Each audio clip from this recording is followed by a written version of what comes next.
লাকাদ খালাকনাল ইনসানা ফি আহসানি তাকওয়িম সুম্মা রাদাদনাহু আসফালা সাফিলিন।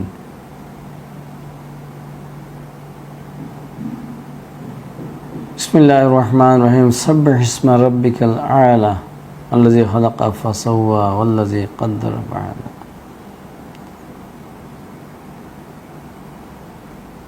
সম্মানিত দেশবাসী, সম্মানিত আমার প্রাণপ্রিয় শ্রোতামণ্ডলী, সম্মানিত বাংলা ভাষাভাষী, আপনাদেরকে জানাচ্ছি মোবারকবাদ।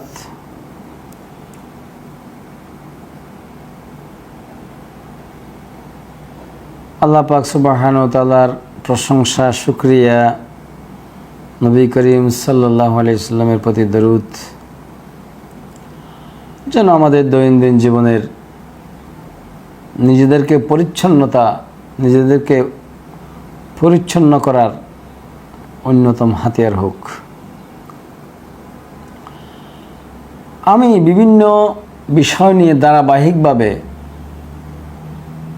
মোটিভেশন, অর্থাৎ আপনার দৃষ্টিভঙ্গিকে সঠিক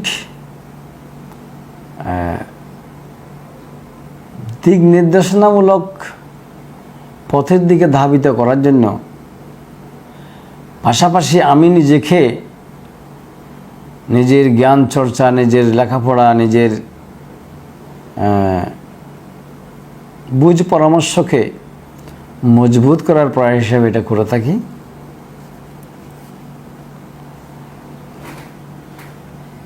ইমিডিয়েট আগে যে উপস্থাপনা করেছি সেটার মৌলিক নাম ছিল আলেমের আলেম, আলেমের আলম, অর্থাৎ জ্ঞানের জ্ঞান আর জ্ঞানের জ্ঞানী।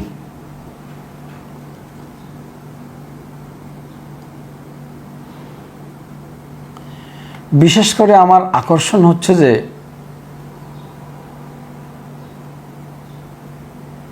দায়িত্বশীল ভূমিকায় ভেরি রেগুলারলি কর্মরত বা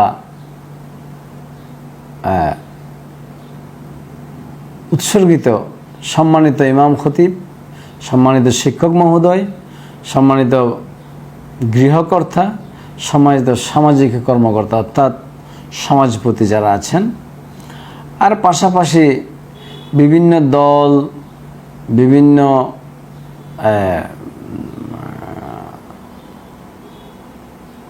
দরবার, বিভিন্ন প্রতিষ্ঠানের নেতৃত্ব দানকারী যারা আছে তাদের প্রতি আমার আকর্ষণ বেশি। আর যারা এখনো পর্যন্ত কোরআনের বাণী শুনে নিজেদেরকে চিন্তাশীল করার সৌভাগ্য যাদের অর্জন হয় নাই, তাদের জন্য তো আরও ভালো। সেটা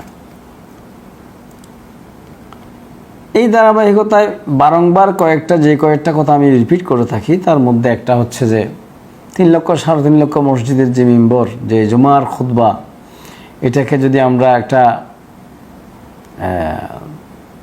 সাপ্তাহিক ক্লাস হিসেবে ধারাবাহিক জ্ঞান চর্চার মাধ্যমে এলাকার পরিবর্তন, সংস্কার, উন্নয়ন পরিকল্পনা করে থাকি, তাহলে বাংলাদেশ সোনার দেশ হিসেবে রূপান্তরিত হতে, সফল দেশ, বিশ্বের মধ্যে শ্রেষ্ঠ জাতি হিসাবে পরিচিতি পাতে বেশি সময় লাগার কথা না। আর তারই আনুষঙ্গিক প্রাসঙ্গিক যে বিষয় আছে, ঐক্য, শিক্ষা ব্যবস্থা, পাশাপাশি প্রসেস। এখন আমরা দুর্ভাগ্যজনকভাবে আমাদের দেশে বেশিরভাগ ক্ষেত্রে প্রশংসা কিংবা দায়ী করি বা দোষারোপ করার ক্ষেত্রে ব্যক্তিকে বেশি আক্রমণ করা হয়। কিন্তু আমাদের জেনে রাখা ভালো, এই ব্যক্তি যুগ যুগ ধরে বিভিন্ন ব্যক্তি পরিবর্তন আসবে। আমরা চেষ্টা করব সংস্কার করতে কি সিস্টেমকে। আমরা সিস্টেমের মাধ্যমে, সিস্টেমের ভিতর দিয়ে নিজেকে পরিবর্তন এবং সফলতা কিংবা রুট কজ অ্যানালাইসিসের বিষয়টা যতক্ষণ বিবেচনা করব ততই আমরা বেশি সফল হব ইনশাআল্লাহ। এই উপস্থাপনাতে আমি আমাদের যে গতবারও বলেছিলাম, আমি যদি রান্নার কিভাবে করতে হয় সেই জ্ঞান যদি আমার না থাকে, আমার পক্ষে ভালো রান্না হবে না। ফুটবল খেলার জ্ঞান যদি আমার কাছে ভালো না থাকে, আমি যদি খেলাটার সম্পূর্ণ নিয়ম কানুন এবং চর্চা আমার কাছে না থাকে, আমি কিন্তু ভালো ফুটবল খেলতে পারবো না। আমি ফুটবল পছন্দ করতে পারি, ফুটবলের মাঠে আমি ঘোরাঘুরি করতে পারি, কিন্তু ভালো খেলতে পারবো না। একজন কৃষক হিসাবে বা কৃষিবিদ হিসাবে যদি আমি কৃষিকাজে পছন্দ করতে পারি, কিন্তু যদি কৃষি কাজের আমার জ্ঞান না থাকে কিংবা আমার যদি চর্চা না থাকে, তাহলে আমার মাধ্যমে এই কৃষিকাজটা সফল কাম বা সাকসেসফুল হবে না। ঠিক একইভাবে জীবন মান উন্নয়ন বা জাতীয় সংস্কার কিংবা সামাজিক সংস্কার কিংবা আমাদের সফলতার জন্য সেই জ্ঞানটুকু, সে তথ্য এবং সূত্রটুকু যদি আমার জানা না থাকে, আমি যেটা ভালো করতে পারবো না। অতএব আমি সেই নিরঙ্কুশ নির্ভুল জ্ঞানের আধার আল কোরআনুল কারীম, এই জ্ঞান থাকার বিষয়ে বা জ্ঞান অর্জনের বিষয়ে বা জ্ঞান চর্চার বিষয়ে বা জ্ঞান অনুযায়ী জীবনযাপন যে পদ্ধতি ফিস করার বিষয়ে ক্ষীণ দিক নির্দেশনা আমাদেরকে দিয়েছে, সেটাই বারংবার রিপিটেডলি উপস্থাপন করে আসতেছিলাম। সো আমি যদি সময়কে সংক্ষেপ করা অর্থাৎ আপনার ধৈর্যের দিকে যদি আমি মনোনিবেশ করি, তাহলে আমাকে অনেকগুলা প্রক্রিয়াকে স্কিপ করে যেতে হয়। তারপরেও আমি জ্ঞান অর্জনের সুনির্দিষ্ট উৎস সম্পর্কে এর আগের বার বলে এসেছিলাম। এবার যদি বলি, সেখানে আমাদের সতর্কতা কী অবলম্বন করতে হবে সেই কথা যদি আমি আপনাদের জন্য উপস্থাপন করি। সূরা লোকমান, আমি বিনীতভাবে রিকোয়েস্ট করবো, আপনি আল কোরআনুল কারীম হাতে নিয়ে নিজে পড়ার চেষ্টা করবেন এবং আমি যে আয়াত কিংবা সেন্টেন্স কিংবা উক্তিগুলো কোট করতেছি, এগুলো আপনি নোট করে পরবর্তীতে বারংবার চর্চা করার চেষ্টা করবেন। বাই দ্য ওয়ে, এই কোরআন হচ্ছে আমার জন্য সবথেকে প্রেফারেবল। এটার মধ্যে সহজ একটা কোরআন বোঝার মতো বাংলা অনুবাদ দেওয়া আছে। আমি সময় পেলে সুযোগ পেলে মানুষকে বিলি করি। আমার এখনও এক বান্দা আমাদেরকে 35 পিস কপি দিয়ে হেল্প করছেন এবং আমি এটা অলরেডি বিতরণ করা শুরু করেছি।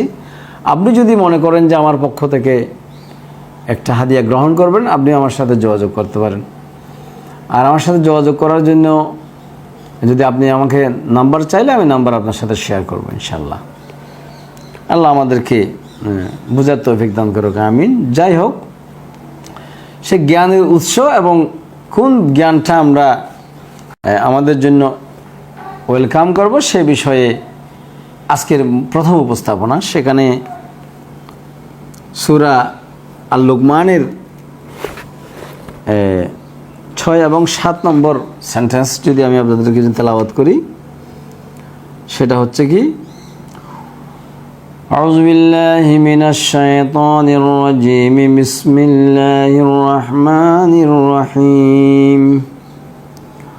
ওয়া মিনান নাসি মান ইয়াশতারি লাহওয়াল হাদিস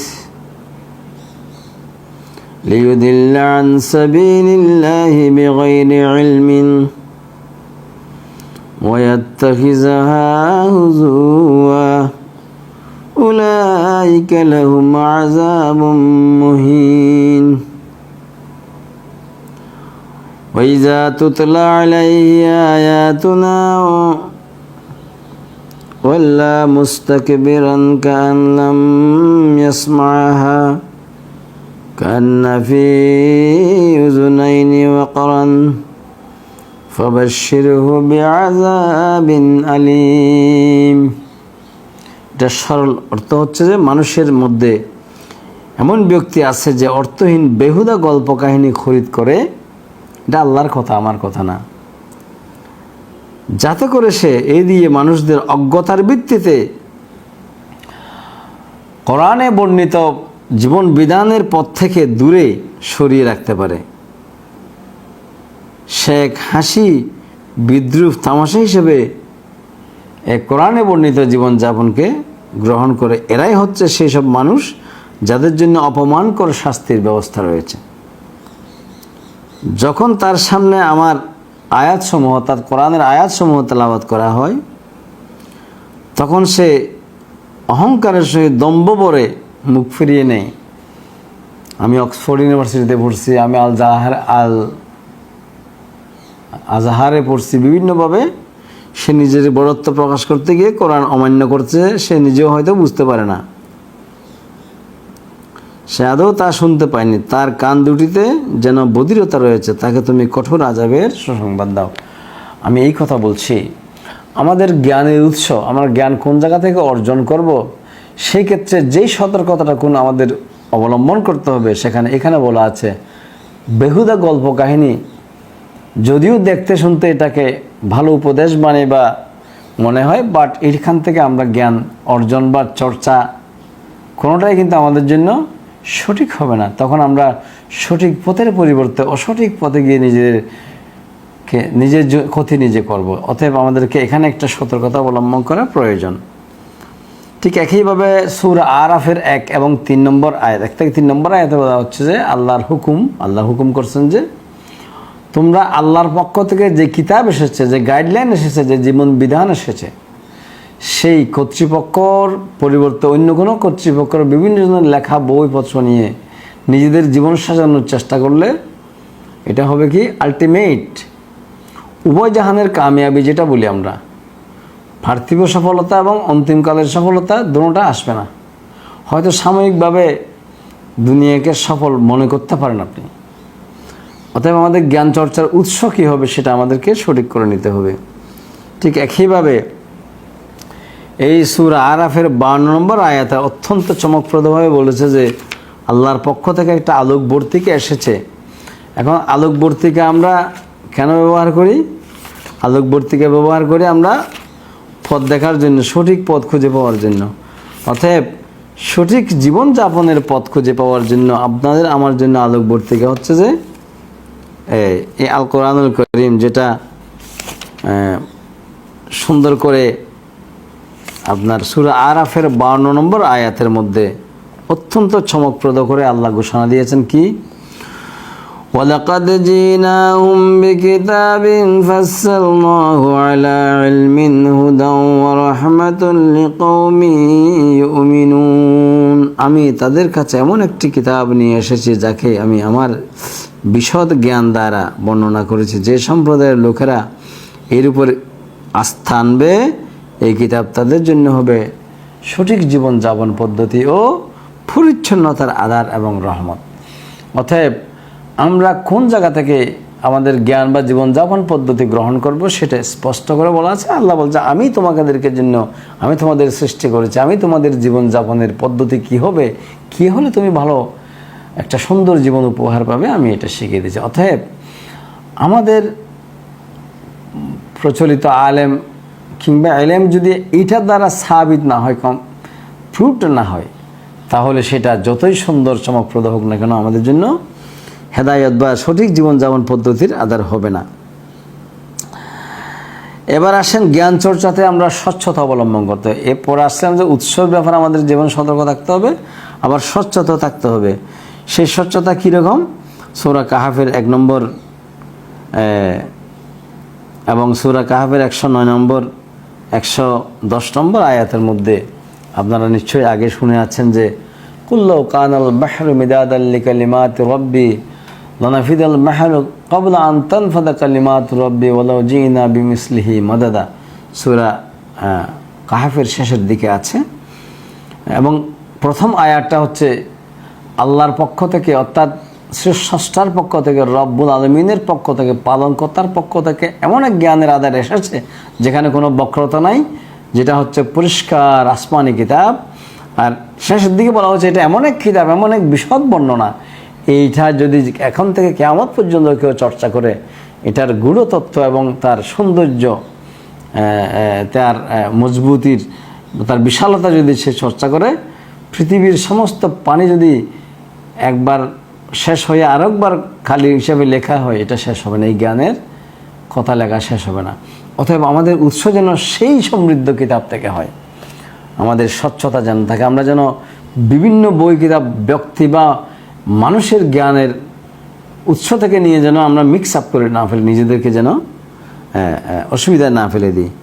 ঠিক একইভাবে আরও একটা বিষয় যদি আমি বলি আপনাকে, সেটা এই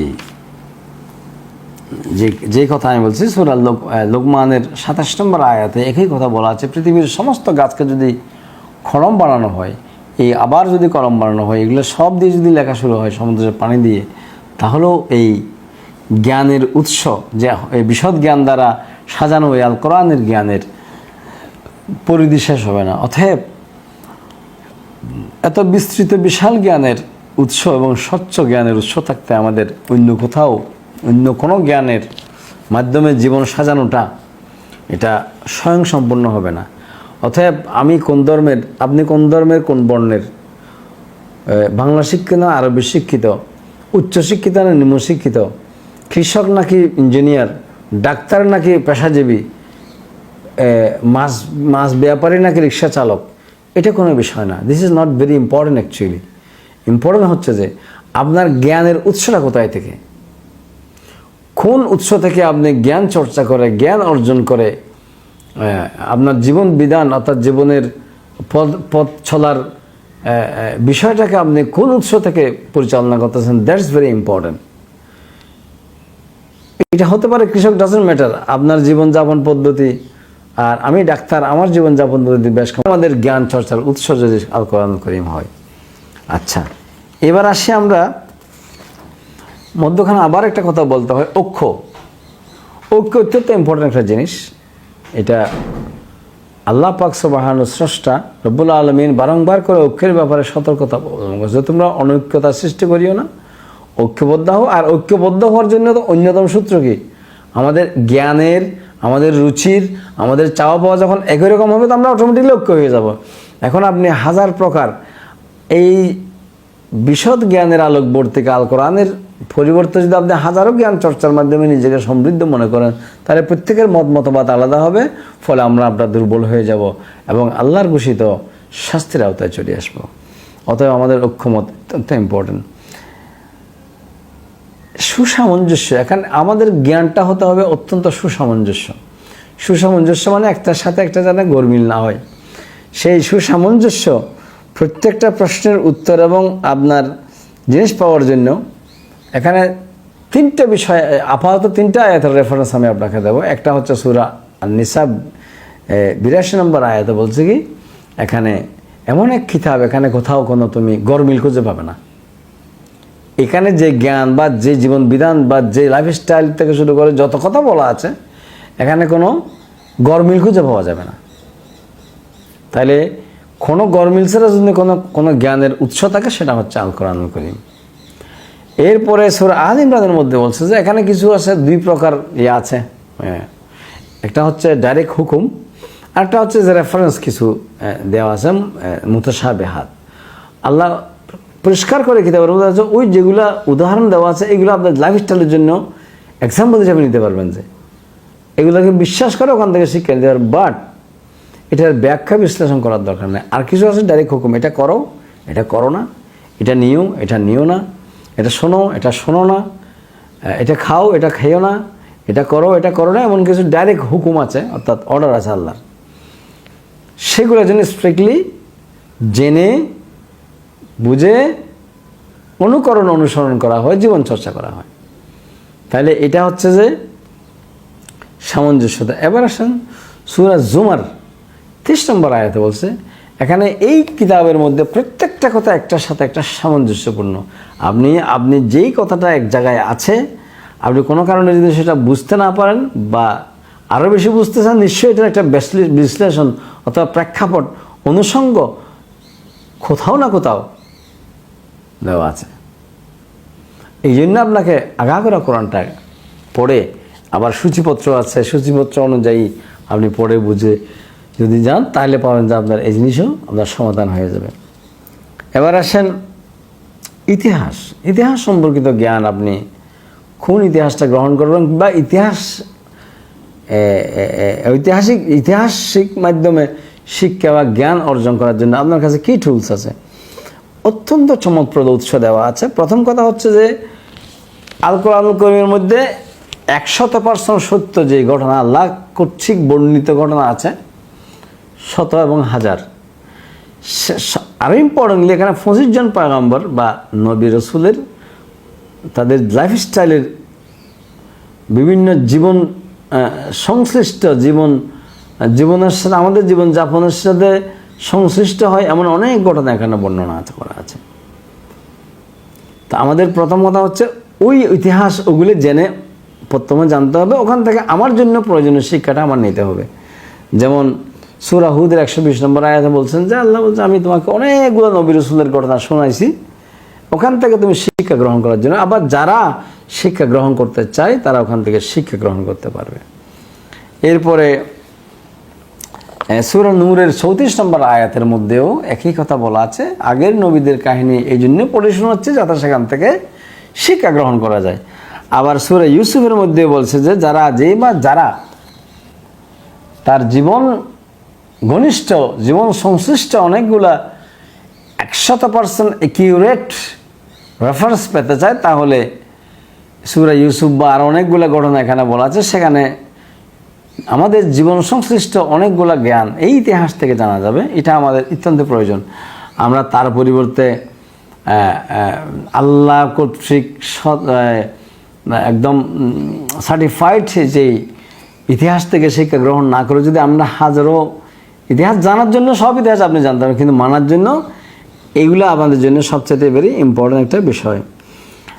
এরপরে সূরা মুমিনুনের 21 এবং সূরা রুমের 9 মধ্যে যেটা বলা আছে, তোমরা পৃথিবী ভ্রমণ করে দেখো, এখানে অনেকগুলা আমার নিদর্শন, অর্থাৎ কর্মের ফল ভালোবান মন্দ দুইভাবেই যে স্থাপনাগুলো আছে, এমন অনেক স্থাপনা বিশ্বব্যাপী ছড়িয়ে ছিটিয়ে রয়েছে, ওখান থেকে তোমরা শিক্ষা গ্রহণ করতে পারো।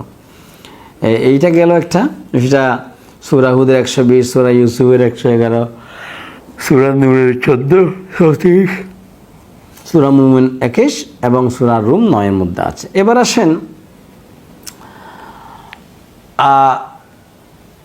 উপকারী জ্ঞান কিংবা আমাদের জীবনযাপনটাকে আমি যদি ভেরি অ্যাকুরেটলি সাজাতে চাই, আপনি যদি চান আপনার সন্তান, আপনার ভাই, আপনার ভাগিনা, আপনার প্রতিবেশী, আপনার ছাত্র, এজ এ টিচার, এদেরকে যদি আপনি একটা সুন্দর জীবন বিধান, সুন্দর জীবন ব্যবস্থা, অর্থাৎ সে জীবনটা কীভাবে চললে সে মানে মর্যাদাবান, সফল এবং সকলের সাথে গ্রহণযোগ্য এবং পার্থিব তৃপ্তি এবং আখিরাতের তৃপ্তি দূরের জন্য প্রস্তুতি গ্রহণ করতে পারবে, তাহলে আমাদের যেটা সবচাইতে বড় বিষয়টা খেয়াল করতে হবে, আমরা যারা মুসলিম তারা প্রায় সময় পড়ে থাকি রব্বানা যালামনা আনফুসানা ওয়া ইল্লাম তাগফির লানা ওয়া তারহামনা লানাকুনান্না মিনাল খাসিরিন। হে রব্বুল আলামিন, হে রব, হে আল্লাহ, আমরা আনফুসানা অর্থাৎ আমাদের নফস, আমাদের ইচ্ছার পূজারী হয়ে অনেক ক্ষতিকর, অনেক অপরাধমূলক কাজ করে ফেলছি, তুমি যদি আমাদেরকে মাফ করে না দাও তাহলে আমরা ক্ষতিকারকদের মধ্যে পরিবেশিত হয়ে যাব। অতএব আমাদের মন যা খুশি তা করাটা বা মনের তাড়নায় কোনো কিছু করা, এটা কিন্তু অপরাধমূলক এটা। অতএব আমাদের যেন এ জাতীয় খেয়াল খুশির অনুশীলনের মাধ্যমে আমরা নিজেদের ক্ষতিগ্রস্ত না করি। সূরা জাসিয়ার মধ্যে এটা খুব 23 নম্বর আয়াতের মধ্যে খুব সুন্দর করে এটা আমাদেরকে সতর্কতা দিয়েছে। আমরা আশা করি নিজেদের প্রয়োজনে এগুলাকে অত্যন্ত গুরুত্ব সহকারে দেখব। সূরা জাসিয়া 23 নম্বর আয়াত এবং সূরা ফুরকান 43-44 নম্বর আয়াত, এটা তো আরও কঠিনভাবে বলা হয়েছে। সেখানে বলা হয়েছে যে বা যারা নিজের এই ইচ্ছার পূজারী হয় তাদেরকে কি বলা হয়েছে, গরু বা মানে জন্তু জানোয়ারের সাথে তুলনা করা হয়েছে। সামটাইম বলা হয়েছে জন্তু জানোয়ারের চাইতে বেশি তারা পথভ্রষ্ট এবং ক্ষতিগ্রস্ত। অতএব আমাদের ইচ্ছার পূজারী যেন আমরা না হই, বরঞ্চ আমরা যেন আল কোরআনুল কারীম এর নিরঙ্কুশ জ্ঞান থেকে আমরা জ্ঞান অর্জন করে যেন নিজেদের জীবন যাপন সাজানোর চেষ্টা করি এবং আমাদের সন্তান সন্ততি ছাত্রছাত্রী আমাদের পাড়া প্রতিবেশী বন্ধুবান্ধব সব কিছু যেন আমরা এই ধরনের পদক্ষেপগুলো গ্রহণ করি। তারপরে ধরেন সূরা ফুরকানের মধ্যে যেটা বলতেছিলাম আমি খুঁজে বের করতেছিলাম কোরআন থেকে, সূরা ফুরকানের 43-44 নম্বর আয়াতে যে কথাটা বলা আছে সেটা হচ্ছে যে এই আরাআইতা মান ইত্তাখাযা ইলাহান হাওয়াহু আফাআনতা তাকুনু আলাইহি ওয়াকিল। তুমি কি সেই ব্যক্তিকে দেখোনি যে তার কামনা বাসনাকে নিজের মাবুদ বানিয়ে নিয়েছে? তুমি কি তার মতো এক ব্যক্তির কোনো অভিভাবক কিংবা কোনো তাকে যত্নকারী কাউকে পাবে? তাকে ক্ষমাকারী কেউ তাকে মাফ করবে না। তারপর বলছে আম তাহসাবু আন্না কাসারাহুম ইয়াসমাউনা আও ইয়াকিলুনা ইনহুম ইল্লা কাল আনআমি বাল হুম আদাল্লু সাবিলা।